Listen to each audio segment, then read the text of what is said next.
Naimbag aldaw tayo amin mga ka-business. Kamusta po kayong lahat?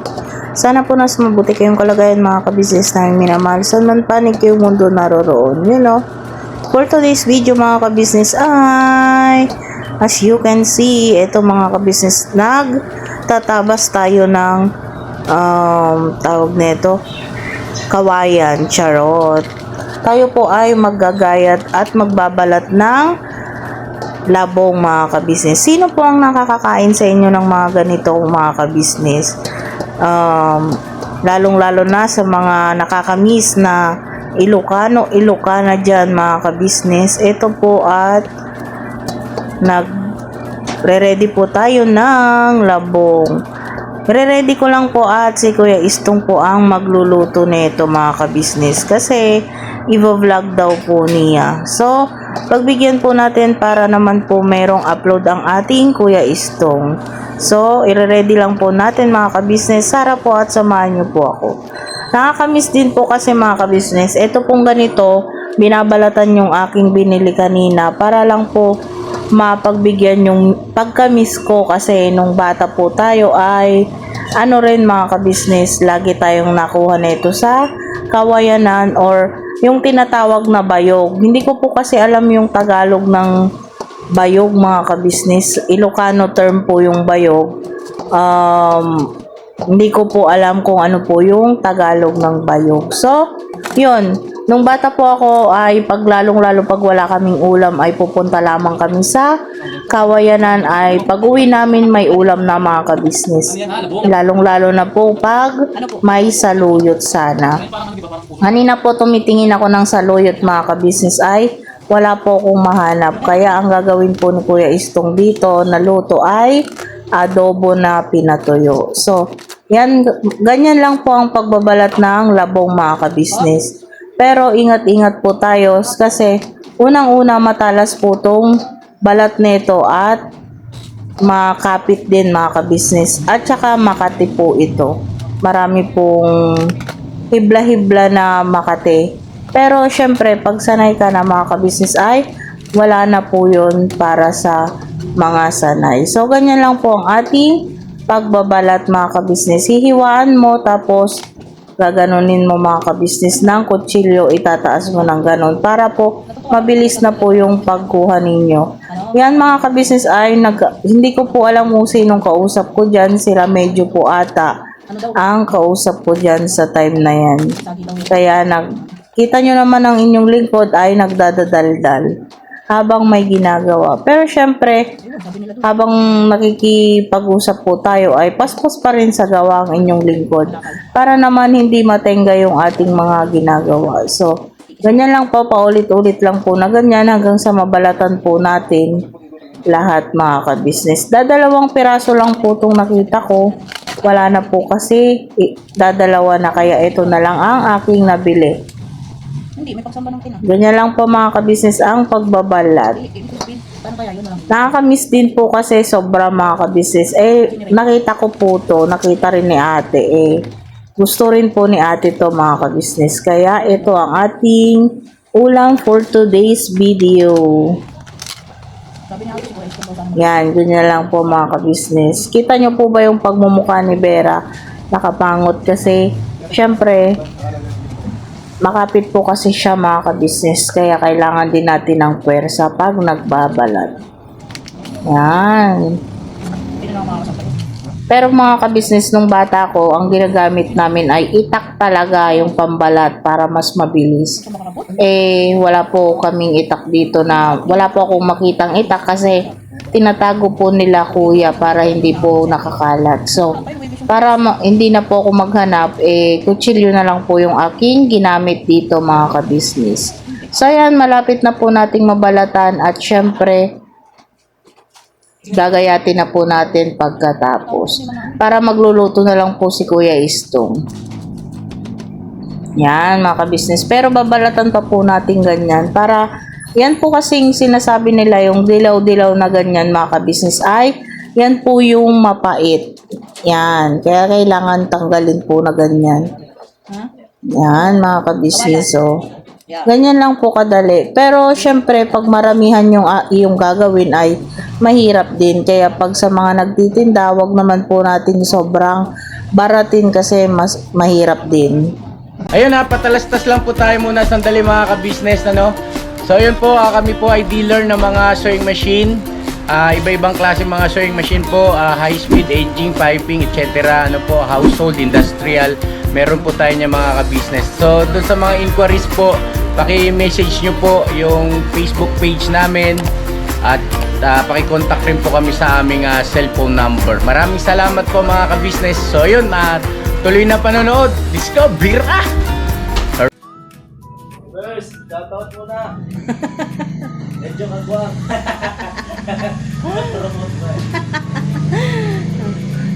Ayun po si Kagwang medyo. Sa Tabera kasi napansin ko kung masarap na naman yung tatargeting lulutuin eh. Ano, papakainin kita ng kawayan. Kawayan? Di mo pa natitikman yung kawayan, di ba? Hindi, natikman ko na yung dati ko rin ba ito nagluto nun? Natikman mo ba? Yung may saluyot? Yung ganyan yung labong na, alam ko yung gata o adobo. Na may saluyot. Ito. Ayun no, Kuya Burno ko sa kalam. Ay, masiram yan. Masiram? Wen, Madi na imas? naimas masirang malami. Si boss. Si boss. Masiram din labong. Ayan, mga business, alamin ko lang po ano. Yung laruan ni Kuya Istong. Ayan no.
So ayan mga ka-business, ako lang po yung nagbalat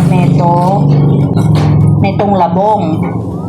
Tapos ako lang maggagayat. Ang titira daw po nito sa pagluluto ay si Kuya Istong mga ka-business. Kasi papunta po kami mamaya-maya sa church mga ka-business. Kaya siya naman daw po ang magluluto ngayon. At magbablog din po siya. Abangan nyo po yung luto po niya dito sa labong. Adobong labong mga ka-business. Ako lang po yung prepare. Tsaka para may vlog na rin po ang Kuya Istong. Sabi ko nga, tig-isa tayo ng vlog. Ako na nag-guide. Kakagising lang po kasi niya mga ka-business. Kasi nag-church po siya ng maaga. Gising na po.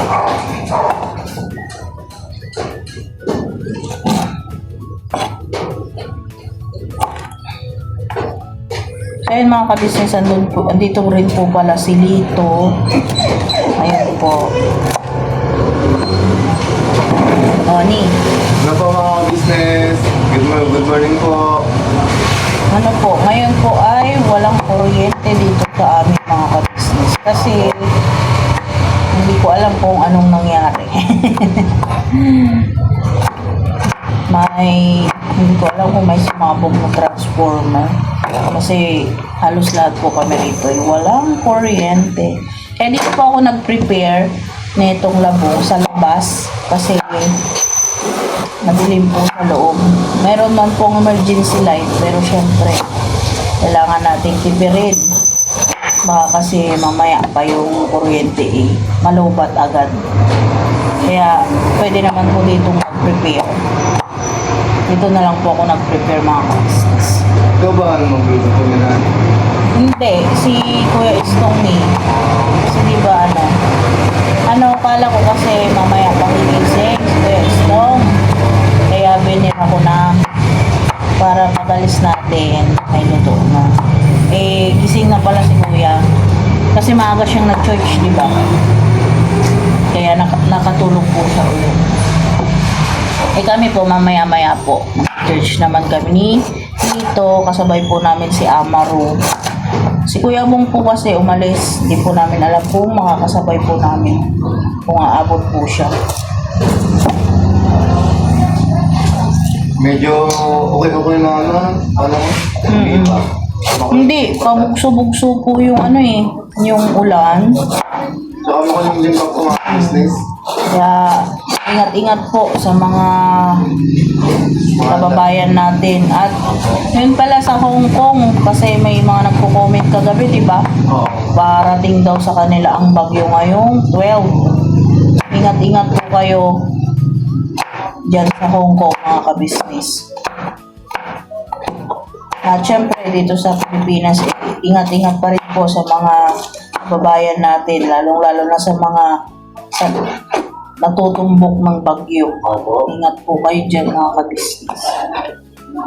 Ito po kami, madilim pa rin po. At pabugso-bugso yung ulan. Kaya, panood nyo po yun sa vlog ni Boss Dave na nagbawas po si Kuya Bornok ng mga sanga ng mga nasa paligid na puno. Kasi baka makadisgrasya po. So yun mga ka-business, balik po tayo rito sa aking ginagawa. Sino po ang nakaka-relate or nakakamiss ng labong dyan? Ito po hali po kayo at nang matikman niyo po dahil Masarap pa niyan pag mamungan. bagong kuha. Matamis-tamis pa siya. Oo. Ito naman parang hindi naman siya bagong kuha pero meron pa naman siyang balat kaya hindi pa yun ganun okay pa naman to, tamis-tamis pa. Pero iba pa rin yung Bagong kuha. bagong kuha, tapos lulutuin. Alam niyo po nung bata ako mga ka-business, ganito po yung lagi naming kinukuha sa kawayanan. Kami po yung mismong kukuha ng ganun doon sa mga puno. Pag wala kaming ulam, pupunta lang kami doon sa Tagubatan. Tagubatan ko kasi tawag namin doon sa kapunuan doon sa amin mga ka-business. Paglabas namin may mga ulam na. Meron na po kaming dalang ganito, labong, may saluyot, iba-iba ni Tsaka di ba, masarap talagang pagkan sa probinsya. Kung talagang nagmawa, may konting puhunan. Apo. Mga po hindi po maubusan ng pinagbayan po. Kabuhayan. Yung pagbukalan po ng sa Source of buhay po. income. Tapos, di ba, ang simple sa probinsya, pag gusto ng ganyang gulay, pupunta lang sa bawa. Tsaka kung masipag ka lang magtanim, Oo. mga gulay, prutas, Hindi ka talaga kumakakano sa probinsya. Magugutuman. kasi doon po ako lumaki din sa mga ganito mga ka-business. Marami lang binta po mga business may sariling lupat bahay po sa probinsya. Hindi tulad ng walang lupat bahay mga ka-business na syempre pag nakikitirik lang kailangan na nila yung lupa. Hahanap ka na naman ng panibagong papakitirikan mo. Opo. Maganda po yung talagang pag for good ka sa probinsya, meron kang matitirahan. Oo. Kumbaga, hindi ka mangangamba Opo. na pagdating ng araw, papalaalisin ka na naman. Tsaka siyempre mga business, ang sarap sa probinsya kung ano ba, yun nga, katulad ng may sariling lupat bahay. Tapos meron kang matatanim ng mga gulay, Prutas. di ba po? Tsaka siyempre, kung may konti kang puhunan, may biyahe niyo po yun. Yung anong tawag nun sa inyo? Yung magbibiyahe ng kalakal. Opo. Kalakal po kasi yung tawag sa kanila, yung mga gulay, mga ka-business or prutas. Opo. Yan. Sa amin naman hindi uso sa amin yung ganyang biyahe dito sa luwas. Ang uso sa amin hanggang bayan lang. Yon. Sa amin kasi kaya tinawag siyang kalakal kasi nandun yung mga, yung uling, Oo. mga Saging. saging, Iba-iba talaga. iba-iba talaga, hindi lang puro prutas lang. Kaya tinawag siyang kalakal kasi iba-iba. Pero pag puro gulay lang, vegetable naman po ang nakalagay lang doon Sa sasakyan. kung mga prutas naman, fruits lang po. Pero kaya po siya tinawag na kalakal, siyempre. Maramihan. Oo, tsaka siyempre, di ba? Sa mga katulad natin na hindi naman anak mayaman, lahat ng pagkakitaan, gagawin mo pag mamuli ng konti, di ba? Nasubukan ko po doon sa kanila mga ka-business yung sumama sa mga nagpuputi ng talong, Opo. nagpuputi ng yung prutas na pinuputi namin, rambutan. Yun. Doon po ako nakaranas ng ganon. Pero syempre, isa rin naman ang inyong lingkod mga ka-business. Kasi sa amin, uso naman po sa amin ay palay. Opo, ang inyong lingkod ay marunong din sa bukid. Po kami yun. Nasama po ako dati sa nakikidayo sa Nueva Ecija. Ang mga ko nga po yung mga business, laking salamat po po nun kasi nabebenta dati po yung yung bayabas, yung bulaklak na mga basampalok, mga business. Yun. Pero yun yung mga panahon yun, mga talaga yun. Yung ika nga ay mahirap pa talaga kami nun. Sino kasama mo no? Nagbebenta? Hindi, si Kuya na isasama ako sa Kumbaga sila yung nagbebenta. biyahe. Yun. Hindi, tsaka din, di ba? Sabi sa amin na, di ba? May mga gulayan. Oo. Kaya yung Kuya ko na nagbibiyahe. Namuhunan. Dati po Biyahero. Oo. Nagkano po kami ng jeep. Arkila?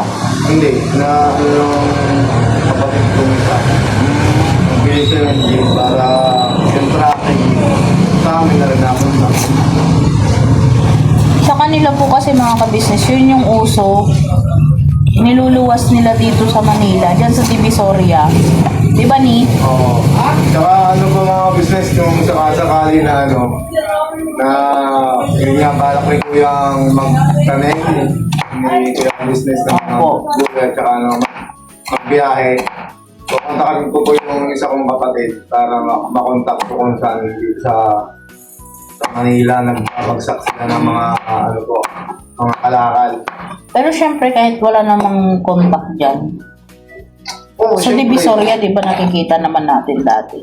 Saka siyempre, maraming kontak din si Kuya. Kaya lang, siyempre, gusto ko rin na maling mo, diba? Makakagdag din sa akin.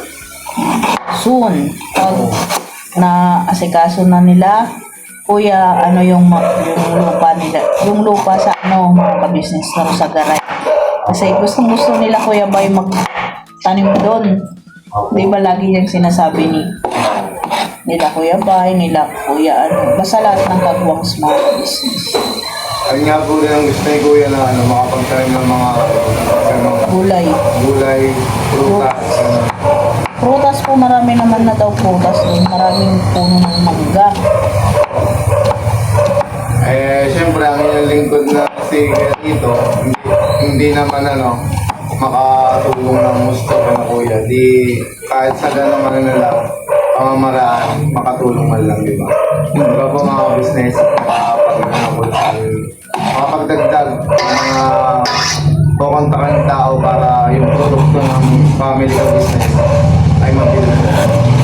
Po, Diba po mga business? ay speaking of ganito pala di ba sabi nila marami raw kawayan sa bundok. Marami rin ganito doon. Magpapasuyo tayo kay Kuya Istong pag pumunta siya doon mga kabisnes. Kasi hindi naman ako nakakaano doon. Kasi malayo daw po yung lalakarin. Pagkakapagdagdag sila sa Oo. nag-umpisa sila kuya sa Oo nga, Yan. marami kong Sigurado kukuha yan si Kuya Istong ng mga ganito. Maano po yan si Kuya Istong eh. Mahilig din mga may isa pa ang ganyan, ano nga bang tawag? Ano ba yun? Ubod ba yun? ubod ng nyog. Ubod ng nyog, yun. Sa nyog nga pala. Ano naman yun? Makakaano naman kumuha kasi pag kumuha ka ng ubod ng nyog, ibig sabihin, aanuin mo yung nyog eh. Oo, Parang papatayin mo. Sayang din yung puno ng nyog kasi papakinabangan mo yung pag namunga, di ba? Pero masarap siya kung sa masarap. Masarap yun sa tawag nun, lumpia sariwa. Di ba po mga kabisnes?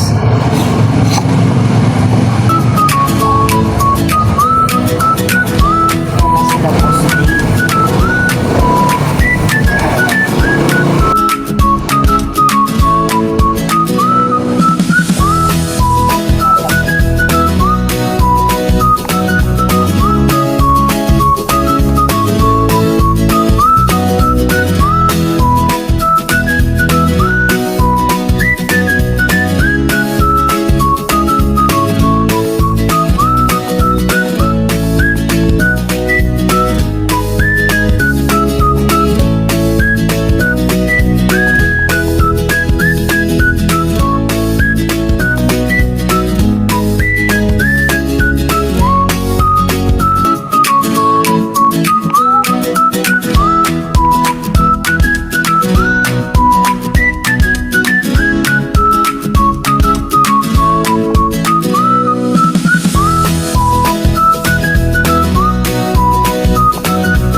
isang